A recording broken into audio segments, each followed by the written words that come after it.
I didn't expect a $2 trick to ruin my entire setup.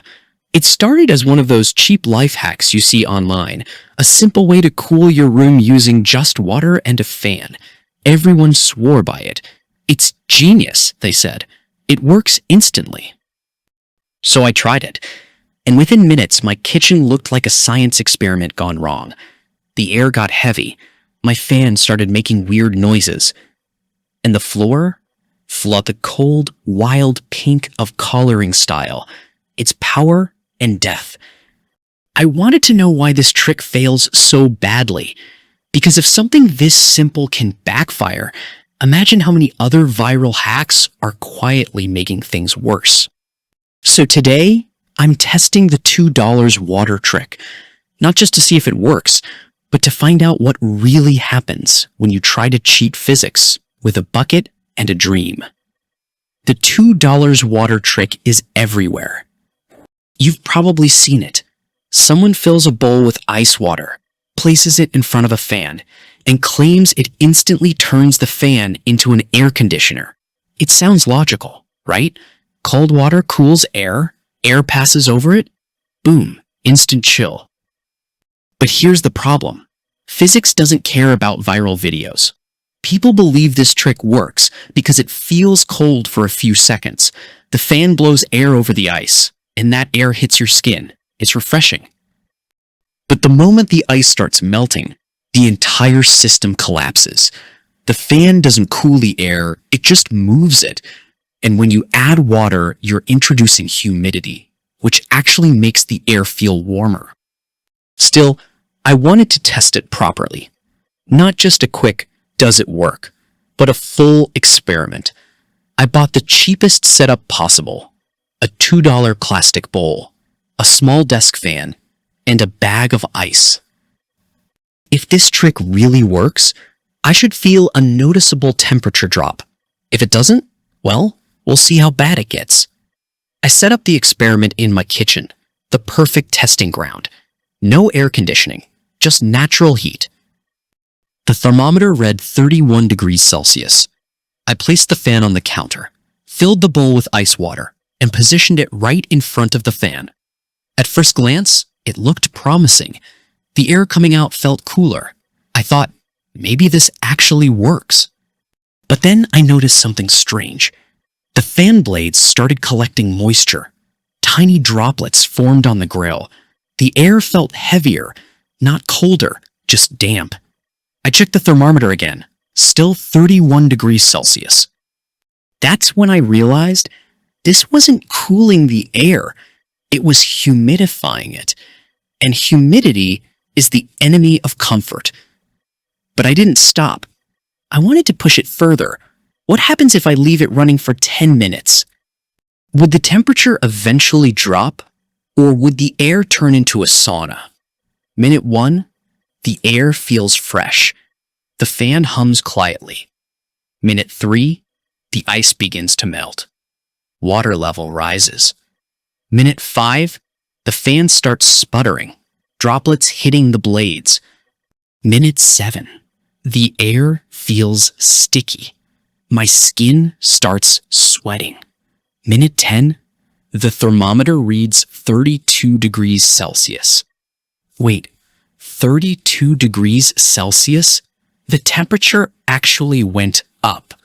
I leaned closer to the fan, trying to understand what was happening. The water vapor was spreading through the air, making it harder for sweat to evaporate. That's why it felt hotter.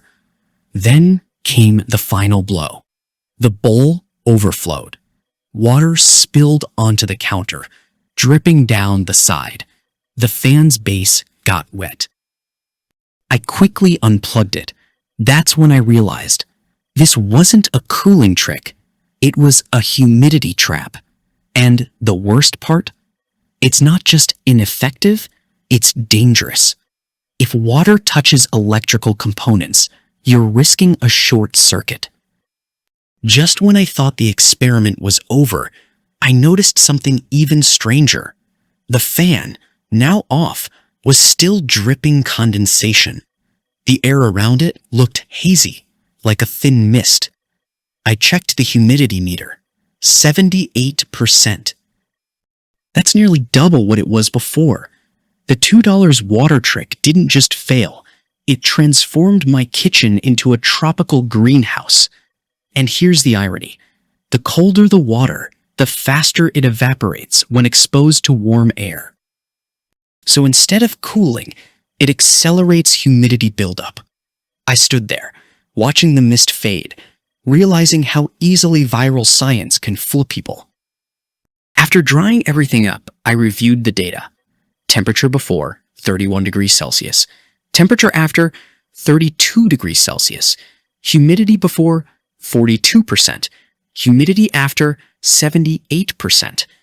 That's not cooling, that's suffocation. The fan didn't cool the air, it just circulated moisture. The ice melted faster than expected, and the water absorbed heat from the surroundings. In short, the $2 water trick makes your room hotter, wetter, and more uncomfortable. But here's the interesting part. It feels cold for the first few seconds because of evaporative cooling on your skin. That's the illusion. Once the air saturates with moisture, your body loses its ability to cool itself.